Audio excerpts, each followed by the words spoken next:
It is just turned midnight, which means it is officially day 6 of Summerween, and that means I will be going into the 90s horror. And I have just turned off The Evil Dead. Just for now, I will get back to it. I do have my alarm on for 7:30 a.m., so I do need to wake up pretty early. And I managed to edit my days 4 and 5 vlog, so my 80s horror vlog. My sprint's finished around about like 10:30, and then it took me about an hour to edit what I had left of the vlog to edit. And then I've watched like the first like 20-ish minutes of The Evil Dead. I will get back to it. I will, I promise. It does mean I might have to watch it during the 80s era, which I didn't want to do, but it's just too late now. It's so late. So before I get into what I'm doing in this vlog, please do give this video a like if you enjoy, subscribe if you haven't already. I'll leave a playlist to my other Summerween vlogs down below, especially if you've missed the first 2 vlogs of my Summerween 2026 video series. So do check that out if you haven't already. I'll also, of course, have Gabby linked down below as well, who hosts Summerween. But yeah, I'm so tired, so I will be going to bed right after this. But we are currently sitting on the landing right outside of my library rooms and my spinning bookcase, which is just right here in front of the rooms.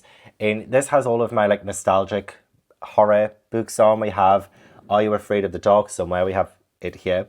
Goosebumps as well, all the way up there. It goes way up.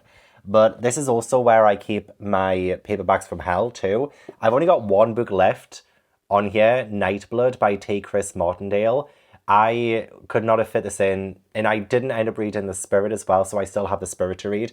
So I now only have 2 books left on this shelf to read, and then that's done. But that's where the other ones live. The other ones I've been reading are downstairs. I need to put them in my spreadsheet, my reading spreadsheet, so I don't want to fall behind on that. Oh yeah, I got my Fear Street here as well. But actually what we're doing for the 90s, we're not doing any more paperbacks from hell.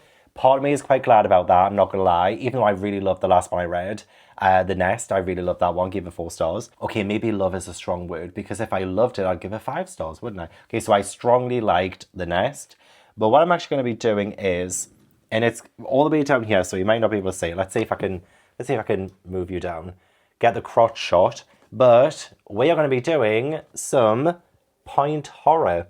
We will be doing some point horror books. I have never read point horror before in my life, but I do have some here that I thrifted off eBay, and I am so genuinely excited to read my very first point horror books. So I just wanted to show you where they lived. I'm not 100% sure which ones I want to read for this vlog, and like how many I can realistically read.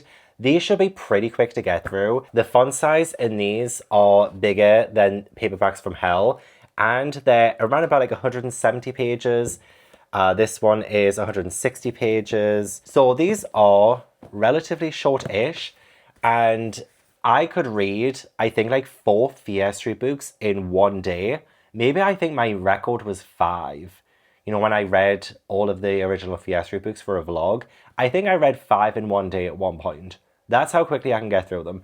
But I do want to like kind of slow down just a little bit. So I might only get to maybe 3 or 4 in this vlog. And I have no idea which one I want to read, like which ones I want to read for this vlog. So I do have The Boy Next Door by Sinclair Smith, Halloween Night and Halloween Night 2 by R.L. Stine, Funhouse by Diane Ho, The Cheerleader by Caroline B. Cooney, Camp Fear by Carol Ellis, and The Snowman by R.L. Stine. I believe all of these came out in the 90s. I think that's why I got these from eBay. I looked up like which titles I think sounded the best. Or maybe some of these are from the 80s actually. I did take a photo, hang on. Okay, well I actually did originally pick 4. So Camp Fear is definitely from the 90s. The Boy Next Door, definitely from the 90s. Funhouse, definitely from the 90s. And The Cheerleader was definitely from the 90s. Okay, so I'm going to prioritize these 4 books. I think I fancy Funhouse the most, so I think I'll probably start off with this one. But guys, honestly, my first point horror. I definitely saw these when I was younger. Definitely. Like, I grew up on Goosebumps and, you know, I'd seen Fear Street and stuff. But I remember, like, seeing the point horror books in store and thinking, oh, I'm too young to read this. And kind of being a little bit excited by that. Never got a chance to read them. But I just remember seeing, you know, the point horror logo, the font. I mean, to be fair, actually, I just Googled Point Horror just so I could give you a little brief rundown. And it says it is a popular 1990s young adult book series published by Scholastic. So maybe all of these Point Horror books also came from the 90s. Potentially, I don't know. But I definitely know these ones are. Oh, it says some must-read classics. Funhouse is one of them. As well as The Hitchhiker and The Babysitter by R.L. Stine. April Fools by Richie Tankersley Cusick. And Freeze Tag by Caroline B. Cooney. Ooh, let me know down below if you have a favourite Point Horror book, because I would love to maybe check out some more in the future.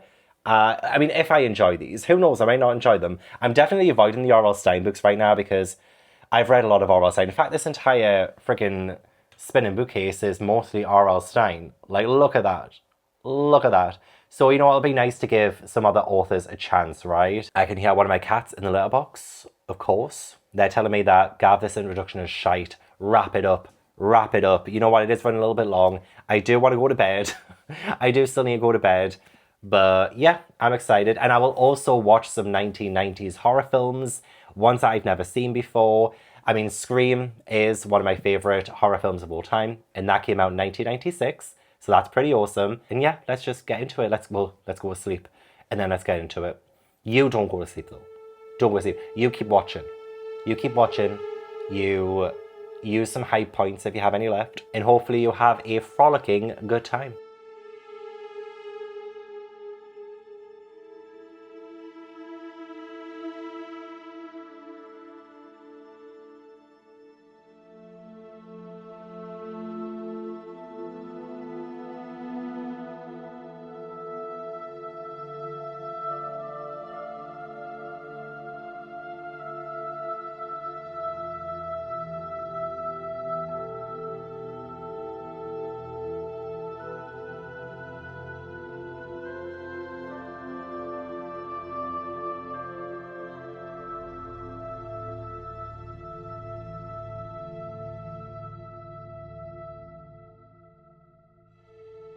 Well, it is nearly 3 p.m. on day 6, and I haven't yet started my 90s horror book just yet. I will start Funhouse very, very soon.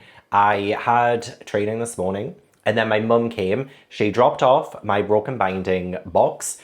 Oh my god, they are stunning. Again, I feel like we've just done a lot of book hauling in these Summerween videos, but here is Malice by John Gwynne. Already read this series. It is The Faithful and the Fallen.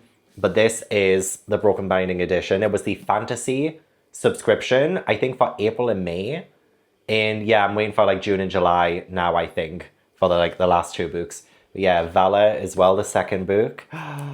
Oh my god. So I'm so glad that the neighbor didn't steal these, because I would have been upset. I would have been very upset. And do you know how I bought this yesterday in Forbidden Planet? Well, I also have the Broken Binding SF&F subscription. Yeah, this is that exact book. I did not realize that The Heart of the Naga by Lee Young-do was going to be the next Broken Binding SF&F pick. Isn't that hilarious? Isn't that so funny? I do love this edition as well. I think this is genuinely stunning too. And I am going to give this book to my friend, Adam. I'm going to let him have it. I could have taken it back, absolutely. But I cannot be asked to do that. I just can't. I just can't. And I do follow, I think it's the Autumn Book Reads or something on Instagram. I do follow them for future book box spoilers. I just always forget to check. I do. So yeah, have a little bit of a book haul there, which is great. I've managed to get my day 4 and 5 vlog edited, and I have also done the CCs for it. I've managed to make the thumbnail, and now all of that is done. It is, yeah, as I say, well, it's 2:40 p.m. and we are going to now start Funhouse, yay, by Diane Ho. You know what, this sounds very Final Destination 3 because it's set on a boardwalk in Santa Luisa, and there is a roller coaster that goes off the rails, and I think some people die. It's called the Devil's Elbow roller coaster. And I did Final Destination 3 get its ideas from this. I can't remember what the roller coaster is called in Final Destination 3, but I'm sure it has something to do with the devil. I remember there being like a devil like sign or something, or a big statue thing that they had to walk under to get to the ride, and it has the voice of Tony Todd. That's why I think so. I think it's like called the devil something. And Tess, who must be our main character, said that she saw someone tampering with the track. There is one person that knows Tess is telling the truth. That person is playing a deadly game, and Tess is in the way. Tess is just beginning to realize that the funhouse can scare you to death. Ooh, I do love when older books have like the yellowed pages and also like the little spots of yellow as well. Oh my god. Can't smell anything though. Doesn't really have a smell. Usually these older books do, but for some reason this one does not. Anyway, my first point horror book. Let's do it. My weekly Fuel Hub meals have come. But listen to this, right? These sound so good. Okay, so we got sirloin steak with a peppercorn sauce, roasted new potatoes and Nero cabbage. Creamy Thai chicken curry with jasmine rice and greens. Firecracker chicken noodles and stir-fried veg. Honey and chili beef with egg noodle and greens. Let me know which one you think sounds the best. Sirloin steak, surf and turf with med veg, Nero cabbage and chimichurri. Honey and rosemary salmon with sweet potato, cabbage and bacon. I think this one is my favorite. I love it. Minted lamb rump with roasted potatoes and carrots, Nero cabbage and minted gravy. Katsu curry noodles, chicken breast and noodles, kale edamame and katsu sauce. Peppercorn chicken with garlic new potatoes, button mushrooms and asparagus. And finally, naked beef burger with skin on chips, tomatoes, crispy onions and smoky ketchup and bacon. So these should last me for the next week. So my bite has gotten worse since yesterday. It's so itchy, I'm trying not to scratch it. I don't know what it could have been though. I think I got it when I was out. So, and also I apologize for the feet. But it's so hot today. What is this? What is this? Also, I've decided to restart The Evil Dead. And then we're going to finish the 80s horror film. Because I don't really fancy reading just right this moment. And I want to get this done, you know, chill for a bit, really recuperate from all the reading I've been doing the past few days. And then we will start Funhouse, I promise.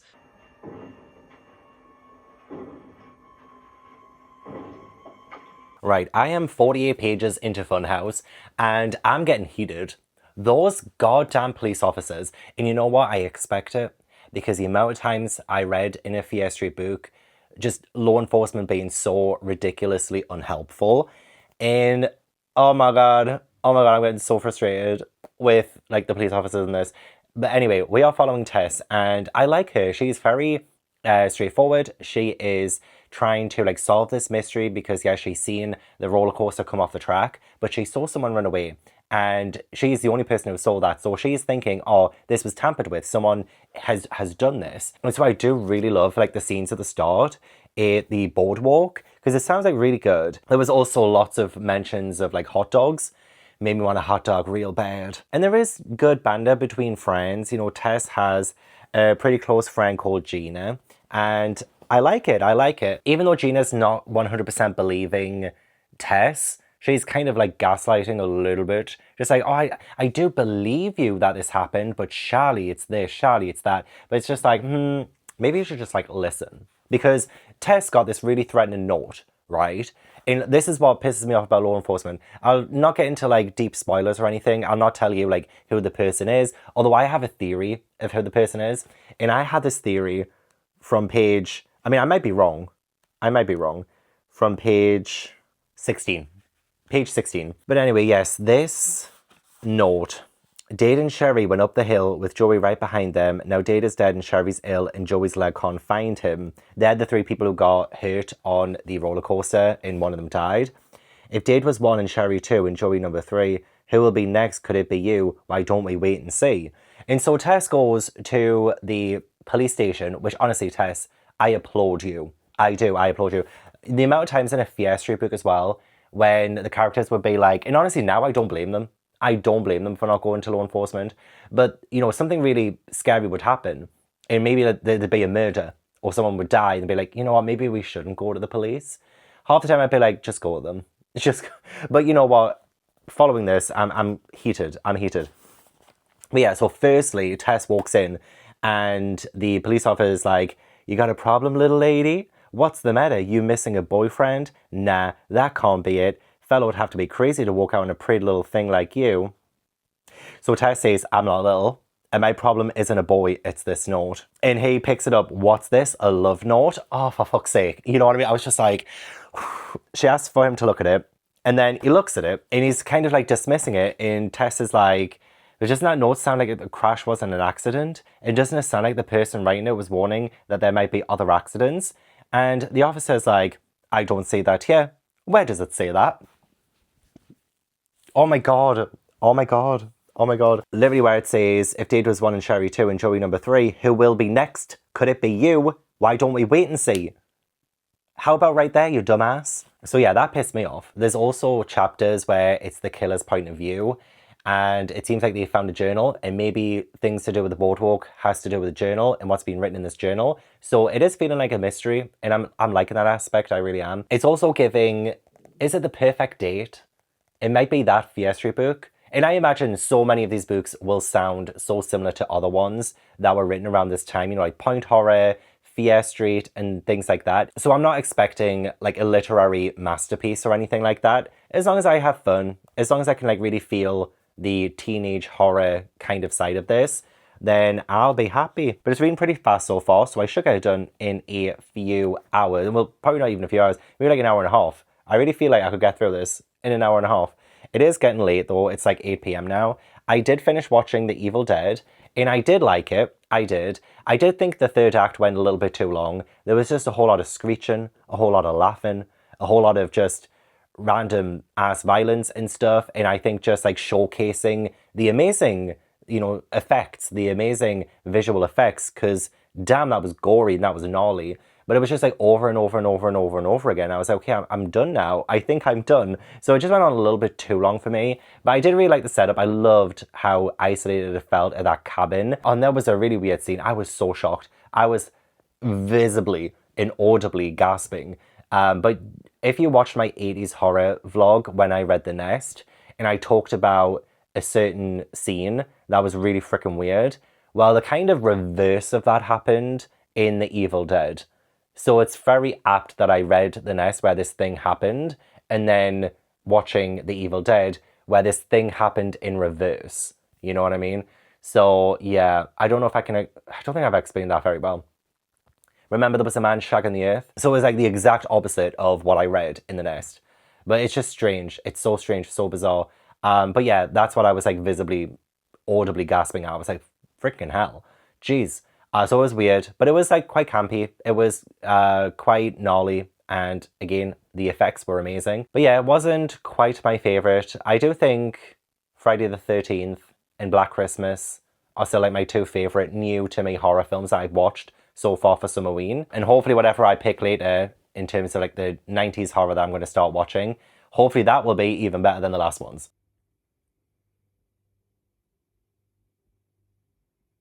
Animal death. Mm-hmm. Mm-hmm. I'm about to cancel this whole friggin' video series. I'm about to end reading for Summerween right here, right now. I'm done. I'm actually done. Well, I'll finish this off first, and then we're going to reconvene. Because I am sick. Nearly every single book I've read for Summerween. Nearly every single one. I'm so fed up. Okay, me, 2 seconds later, I finished the chapter. False alarm. False alarm. Thank God. It was Diane Ho went to the R.L. Stein School of False Cliffhangers. Yes, she did. Yes, she did. And that usually pisses me off, don't get me wrong.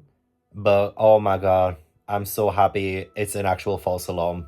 Oh, Summerween has been saved.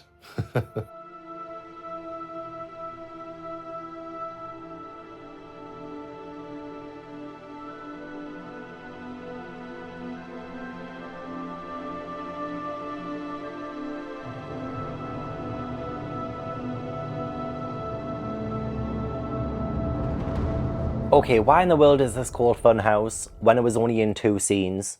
They should have been called The Boardwalk, because The Boardwalk as a setting was way more important and used way more. And it was a good story. I will say it was a very riveting story. That thing I said on page 16, I think this is the person who did it, I was right.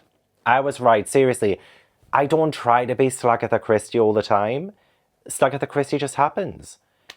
Am I Slagatha Christie or is Slagatha Christie me? You know, these are important questions I have not yet the answer for. But having said that, so characters still continue to annoy me other than Tess. Tess was a great protagonist, honestly. She was very clear cut with what she wanted, and she said no a lot of times when she wasn't comfortable with something as well. And there was a dickhead as well who like tries to get her to do something she doesn't want to do. So I didn't like that, but I was glad that she stood up for herself. She had a voice and she used it whenever she could. She was very proactive. I think she did a great job trying to solve the mystery. Wouldn't exactly have said this was as scary as I wanted it to be, but it did have a pretty good climax. You know, once we saw who actually was doing all of this and, you know, doing like the freak accidents and causing harm to others. Once that kind of got revealed, it was quite an exciting sequence of events afterwards that had quite a good little finale. I will say, a good little finale there. There was a character called Trudy as well. Freaking hated her. She was just a bitch. She was just an absolute cow. And with all of these like freak accidents happening and things, she's like, oh, it's my birthday. I want to have my birthday at the boardwalk. Wait, someone's died. Someone else has had an accident. They're in the hospital. You want your birthday party there? Seriously? Honestly, sometimes character decisions just did not wash with me. I was like, I know you're teenagers, but let's not be this stupid. Let's not be this stupid, please. Anyway, I'll probably give this one 3.5. Yeah, I still think The Nest is my favourite one so far of my Summerween reads, so I think a 3.5. And that's very respectable for a 90s teen, very short, like little horror book, where it isn't really like horror per se. I mean, it is, but you know, it's kind of tame as well. And it has a lot of workarounds too. It is very R.L. Stine. Not that I'm saying R.L. Stine made this genre, but R.L. Stine is the man who I've read the most of. So he is my frame of comparison. In Ashes in the Little Shoe Box. Got another new favourite box, haven't we? Yes, we do. Yes, we do. Oh, you're so comfortable, aren't you? Yes, you are. Oh, I could just kiss that face of yours. Yes, I could.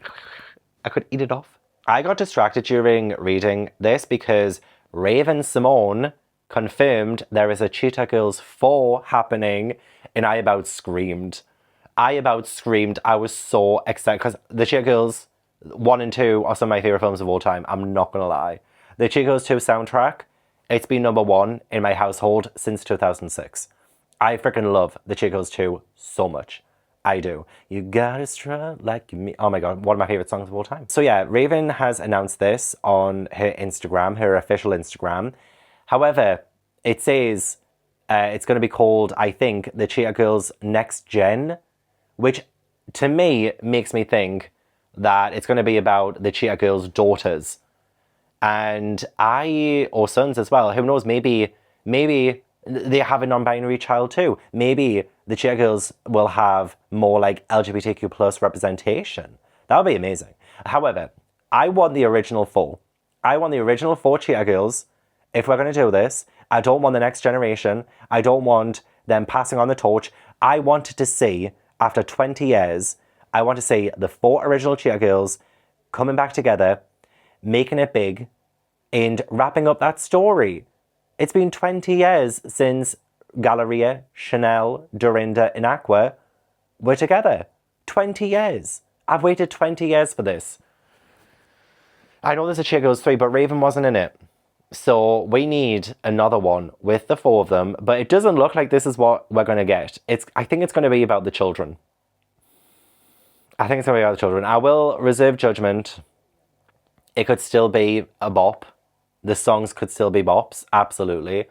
And I'm sorry, like, this is such a tangent, and it has nothing to do with Summerween or like horror in general, but it will be my personal horror if they fumble this. If they fumble this, I will be so upset.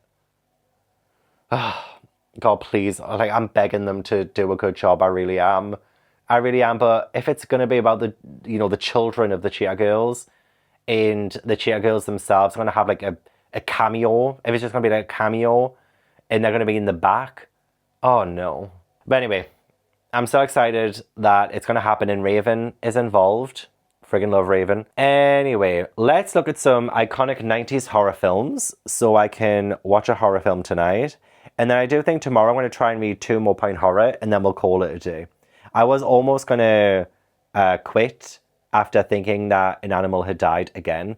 But that did turn out to be a false alarm. 100 best 90s horror movies. The Ring. Oh, the original The Ring. I've never actually seen the original The Ring. I love the American remake of it. But I've never actually seen the original. That could be good. That could actually be terrifying. Sense of the Lambs I've seen. Cure I have not. Arachnophobia I have not. Misery I have. Tremors I have not. Dead Alive I have not. Chronos no. The Blair Witch Project I love. Sixth Sense I've seen. Seven I have not seen. Scream, of course, one of my favourite horror movies of all time. Scream 2, love as well. Audition. I've heard about Audition actually. Candyman I've seen. Wes Craven's New Nightmare I've seen. Cape Fear I haven't. Basket Case I haven't. Mute Witness I haven't. No. Right, I'm just scrolling now. Sleepy Hollow I've seen. Bram Stoker's Dracula I have not seen, but I love the book. Love the book. Stephen King's It. I actually haven't seen the original Tim Curry version. People Under the Stairs. No, I have not. Again, I'm not gonna lie. I'm scrolling again, and I'm like, I don't think I fancy half of these anymore. It's just like I have to be in such a specific mood for a specific film to want to watch it. And half of these I've never heard of. Casper. I freaking love Casper. I wouldn't have called that a horror film. More like a family friendly. Death Becomes Her. I love Death Becomes Her. That is not a horror. I mean, it has definitely horror undertones. 100%. The Craft I love. I want actual horror. Halloween H2O I've seen. I Know I Did Last Summer I've seen. Leprechaun I have not seen. Urban Legend I've seen. I like Urban Legend. Yeah. That was not a good list. I mean, out of all of those, I would have said The Ring. I think The Ring, yeah. I think someone recommended The Faculty in my 80s vlog that I just uploaded today. But they also said it's more like sci-fi. So I would like to watch that, but I kind of want like horror. So maybe the original Ring. I think it's on Prime, which means I will be able to watch it. Okay, that could be the one. I'll get myself a little snacky snack. And we'll have ourselves a little movie night. But now I'm worried about what I'm going to end up watching tomorrow night. Because as I said, I scrolled through that list and not really anything popped out at me. So could we end up rewatching? Could we end up rewatching like we did with Halloween at the end of the 70s vlog? Could we rewatch Scream? Maybe.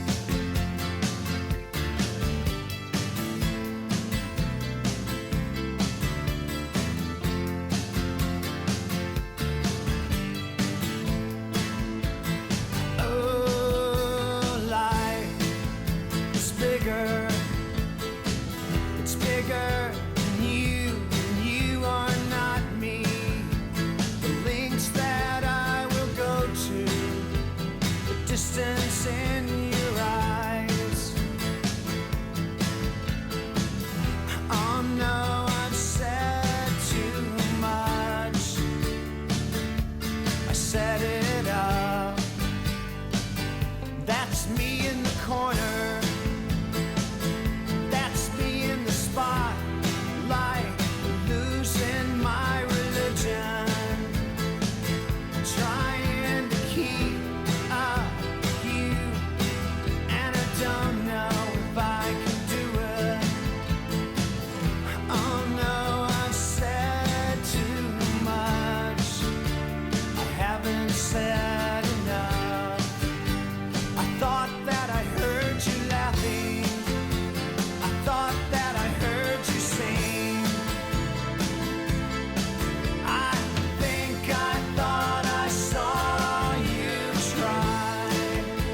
Happy last day of Summerween. I hope you had an amazing week. Let me know down below how your Summerween went. I have just been listening to the Cheerleader 2 soundtrack again.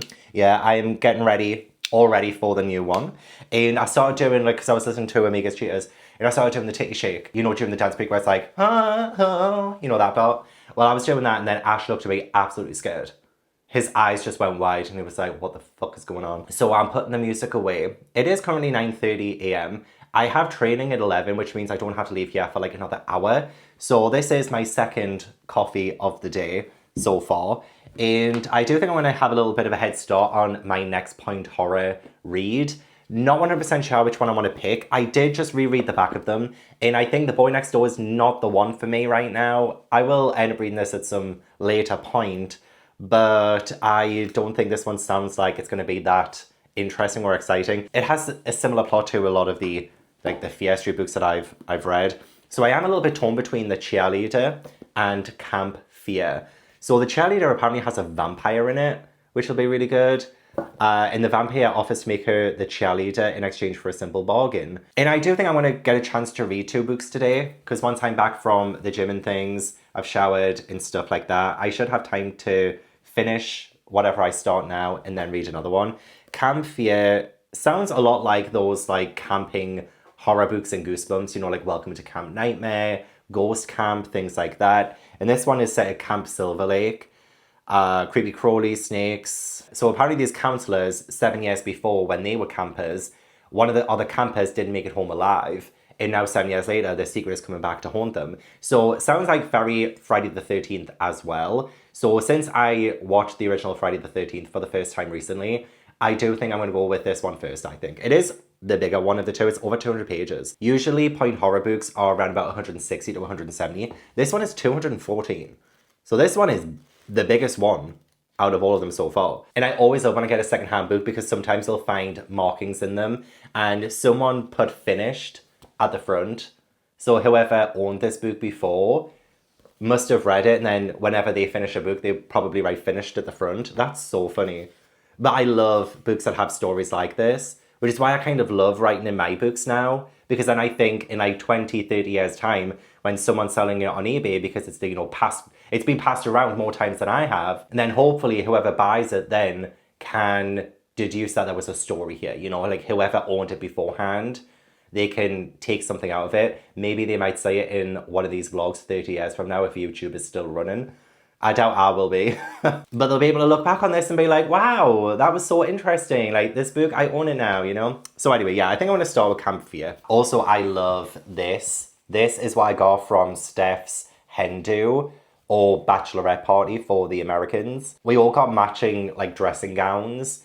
And this was mine, and it has my name on the back, which I think you will have seen when I was making my coffee. Although that was my first coffee. When I made that, that was my first coffee. Then I sat around for a bit, started watching YouTube, watched another Summerween vlog, and then I started listening to Cheerleader songs when I made my second coffee. So yeah, this is my second coffee. I just thought I would establish the timeline. I don't want to confuse anyone.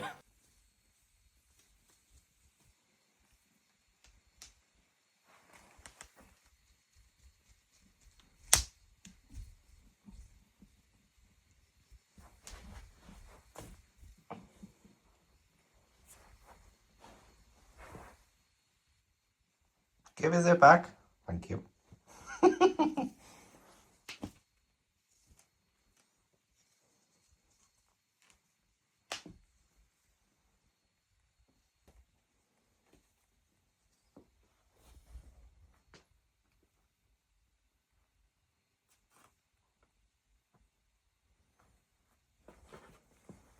So after training, I did go to the chemist so that I could get something for my leg.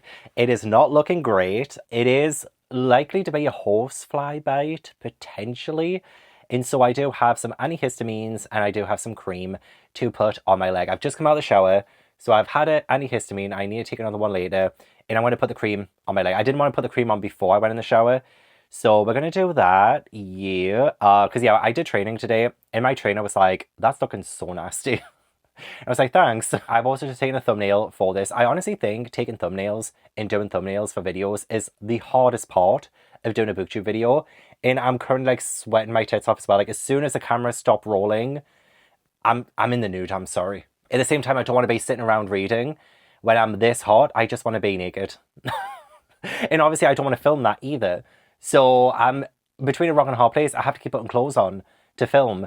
And honestly, a massive part of me just does not want to. Just does not want to. But this is the last day of Summerween. So it'll be the last day of physical reading and filming for a few days. Let me tell you, I'm having a break after this. But anyway, yeah, I had a nice walk home. I did manage to read some of Camp Fear before I left. So I'm on page 40. And the main character, she is called Rachel Owens, and she's going to be camp counselor at Camp Silver Lake. But this is a week before all the campers come. So there's around about 10 camp counselors on this like empty sort of camp. And there is actually like a sort of caretaker character as well, who is called Mr. Drummond. Now, the other campers who have been there before, this is Rachel's first time, but for the other campers who have been here before, who apparently had a secret 7 years before, they keep saying that Mr. Drummond is creepy and awful and things. Yet every single time, like Rachel asks, oh, what's creepy about him? They can't say. They were even saying, oh, when we were younger and we came to this camp as, you know, campers, they would hear noises outside and they would say it was Mr. Drummond, even though it most likely wasn't. So they're concocting this fictional sort of scenario against this poor man who is just a caretaker. He's a caretaker of the place. He's bald, and they keep bringing that up as if it's something to be creeped out about. And don't get me wrong, like when Rachel and Mr. Drummond have a little bit of a scene together, Mr. Drummond does act a little bit, you know, what's the word? Introverted, I would rather say introverted. It's clear that he knows something that he isn't letting up right now. But yeah, for instance, Linda asks, did anything ever happen when you were here before? And Stacey says, no, nothing happened, but that doesn't mean it won't. Like, like, come on, like, that's so cynical. And even when Rachel was, like, falling around in the dark, and then she hears someone coming, she runs inside, like, the cabin thing, and then Mr. Drummond knocks on the door, and he goes, hey, is everything okay? And Stacey's like, somebody answer him before he barges in here.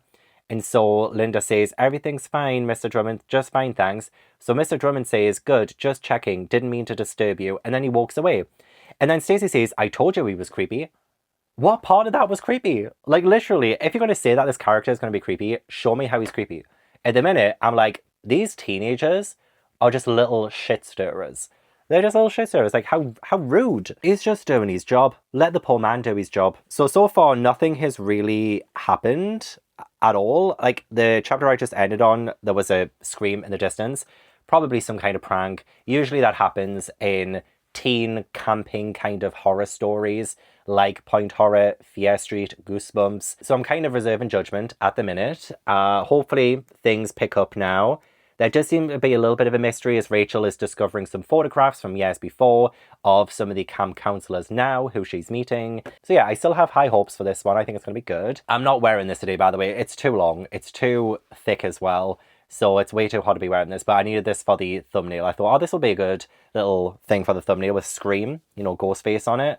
And Scream came out in the 90s, so here's the 90s horror for you. I want to finish Camp Fear, maybe do some editing, and then read the Cheerleader afterwards. That's the plan for today, the last day of Summerween. Okay, I have finished Camp Fear, and I wonder if what we're saying about the 90s, at least, you know, because I'm reading young adult horror instead of adult horror. So I'm wondering if maybe, because I say this all the time in other 90s young adult horror books that I've read, but pranks are a massive part of young adult horror in this time period. And I'm wondering if that's like I mean, I did grow up in the 90s. I was a child in the 90s, okay? I was born in 1992, but I don't ever remember pranks being like this prominent. I mean, maybe it's because I'm British, and a lot of the teen horror books that I've read from this time period are American. So it feels like pranking each other and trying to scare one another, that is the main kind of takeaway from the 90s. At least from a young adult perspective. Because I will say, the main horror in this book is just pranks. So, you know, we have the typical rattlesnake, for instance, which I'm pretty sure I've seen in every single young adult camping horror story from this time period as well. There always has to be a rattlesnake.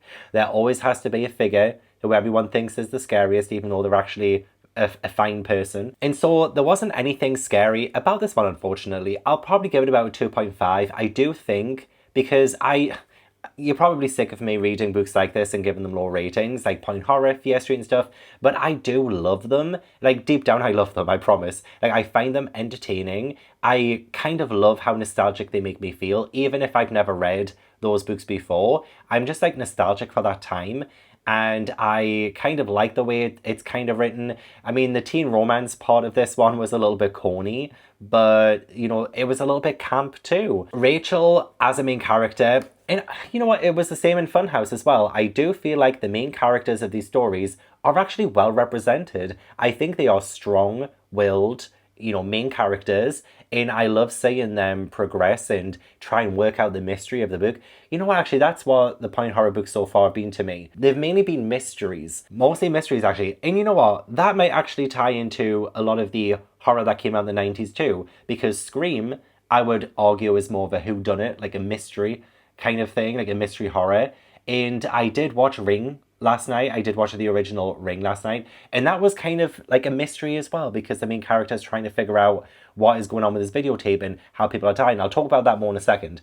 But yeah, back to this. Yeah, nothing scary happened because it was pranks, essentially. And I get it though, because I went from reading adult books to adult books, so it's not going to be exactly the same. But I will say, I've read middle grade books that are scarier than this. I really have. One of the standouts for me is Root Magic by Eden Royce. I love that book, and it was scary.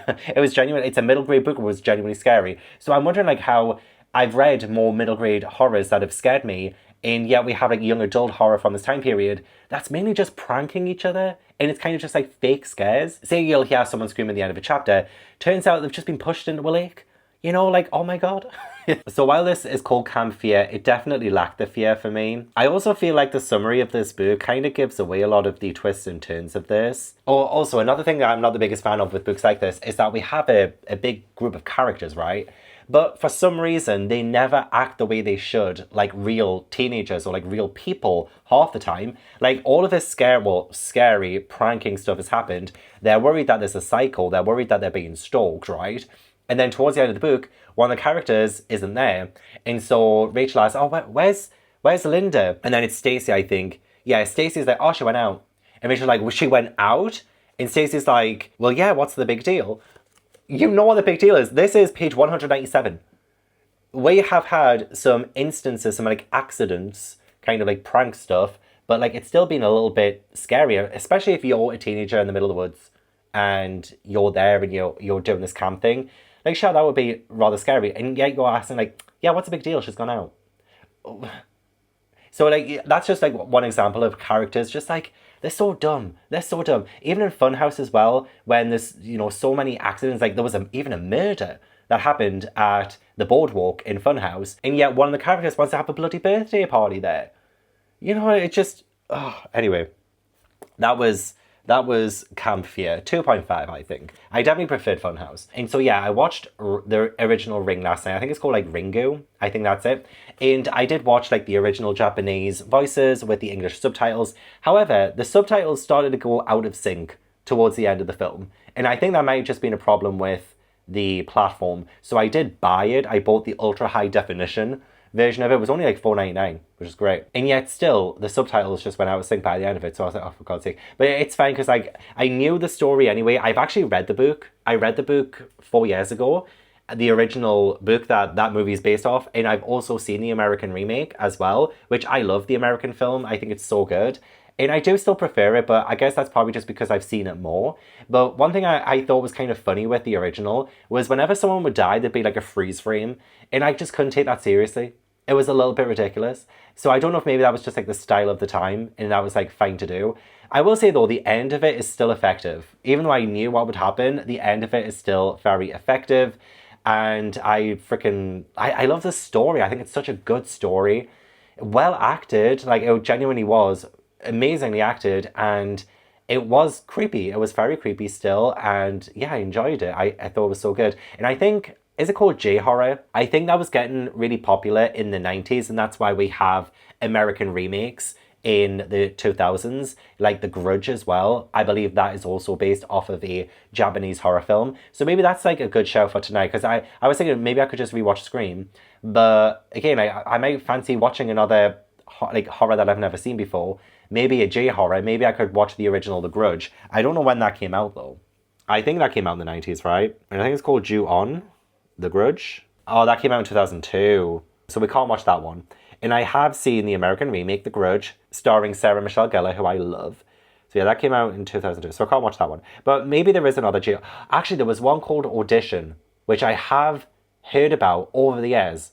Maybe that could be the one. And maybe that can be the theme of the horrors that I watch from the 90s, is I watched the original, Japanese horrors that came out during this time. And especially considering so much of that ended up influencing horror in the 2000s. So yeah, I think that could be really good. Really good shout. Anyway, yeah, I have already ate, but I'm getting peckish again.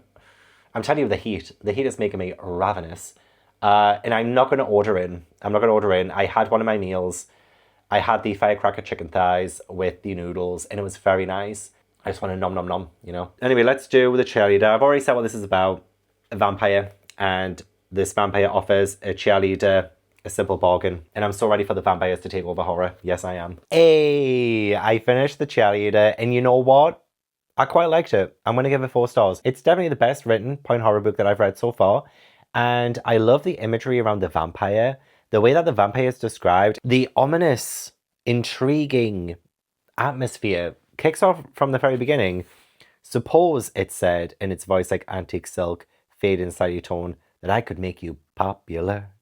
You're gonna be popular. Okay, I've just ruined it. Now it's not ominous anymore. It's not sinister anymore.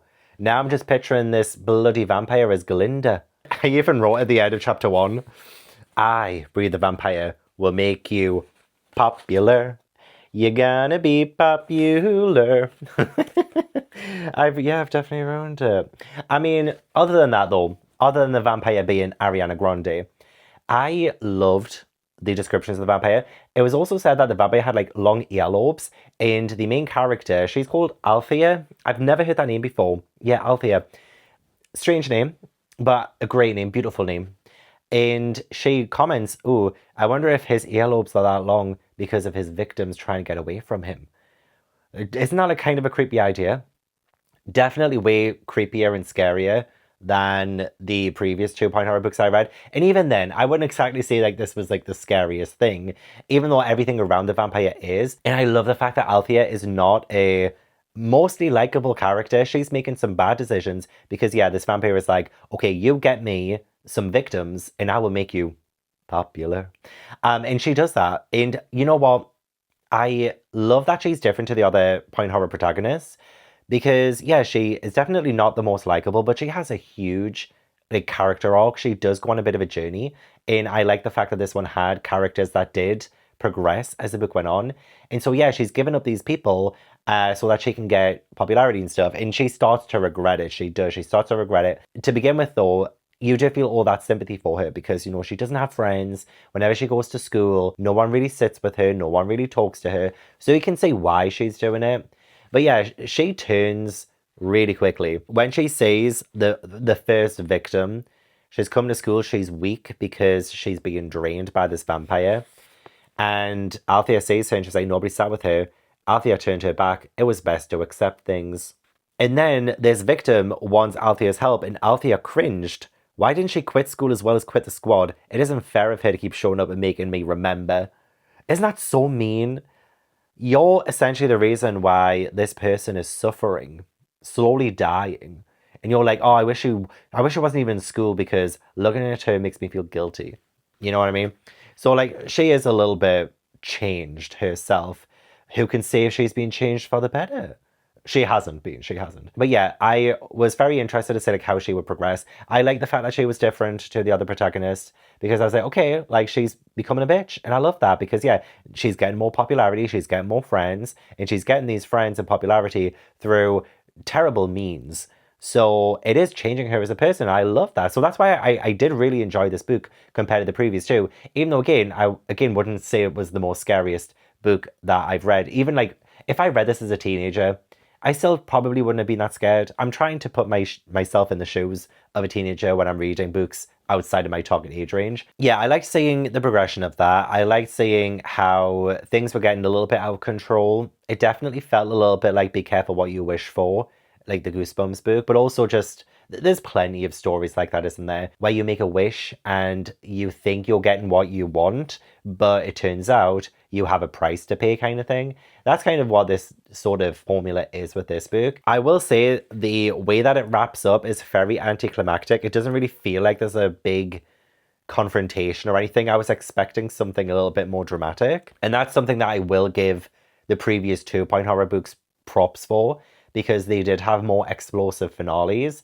Whereas this one was definitely a lot more subtle. Which, you know, we're dealing with a vampire in this one. I'm surprised that this was not the most explosive ending. It was a very quiet ending. But yeah, no, I really enjoyed it. I thought it was very good. Glad that we can end the 90s point horror books with style. I mean, it's currently 7:30 p.m. and I could squeeze in that Boy Next Door book. I could, but I don't really want to. I am kind of done with horror at the minute. I would love to just like move on. But I'm going to watch Audition now. So I managed to rent it on Prime. And Audition was released in 1999. So end of the decade. And apparently there's a novel of the same name. Interesting. Follows a middle-aged widower who enlists the help of his film producer friend to stage fake auditions in order to meet a new girlfriend, only to find that the young woman he chooses has a dark past.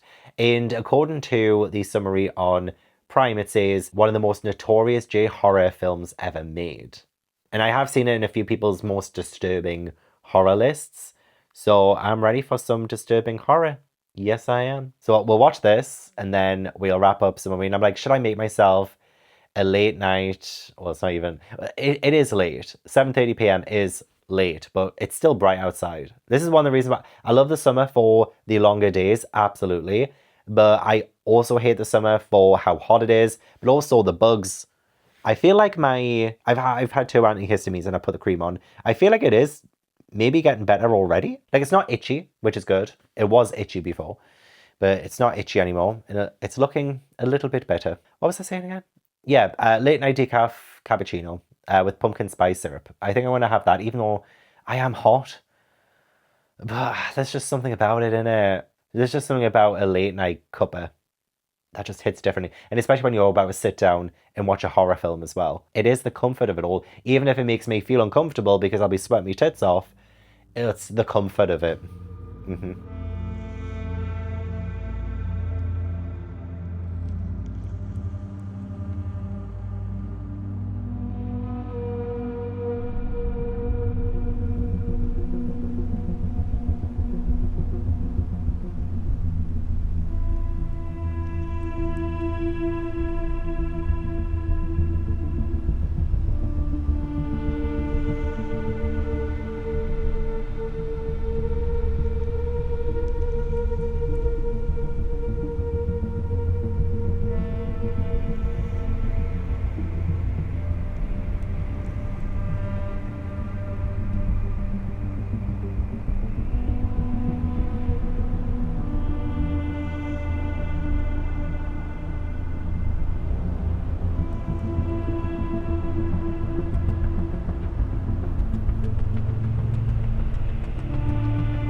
Okay, Audition was weird.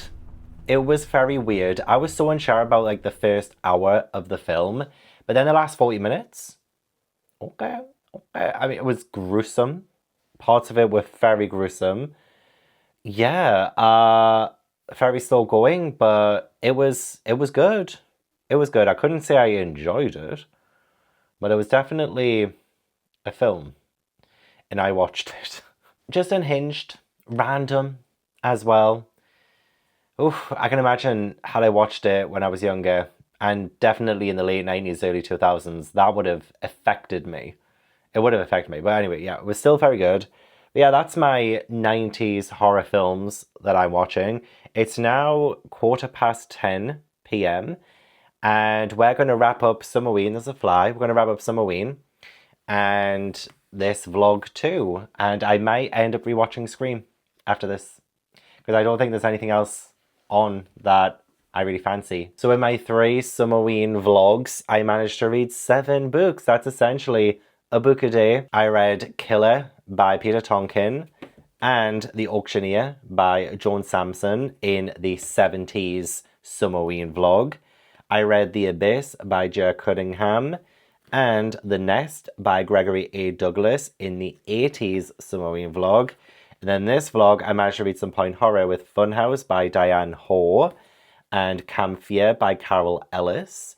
And finally, The Cheerleader by Caroline B. Cooney. So, this was a pretty successful week, if you ask me. Definitely ready to move on from horror right now. There was an animal death in Audition. Fucking sick. So I might just stave off of horror films that I've never seen before and just stick to the ones I have seen for the time being. And yeah, we'll read some nice romance. We'll read some nice fantasy again very, very soon on my channel. And I'm very excited for that. But thank you so much, Gabby, for hosting such a wicked readathon. As always makes the summer more bearable, even when I'm melting and I've got the hot breath of death upon my neck. You have always pulled through. So thank you for Summerween. I loved it this year. And yeah, this will be the end of the video. So thank you so much for watching. I really appreciate it. Don't forget to leave this video a like if you enjoyed and subscribe if you haven't already. Leave all your comments down below. Let me know if you've read point horror before. Let me know your favorite point horror books, your favorite 90s horror movies, all of the good stuff. I'd love to chat to you. I'll give a huge thank you to my channel members for supporting my channel. If you'd like to join my channel membership, then the link is in the description box. But yeah, I hope I will see you in the next video. Bye.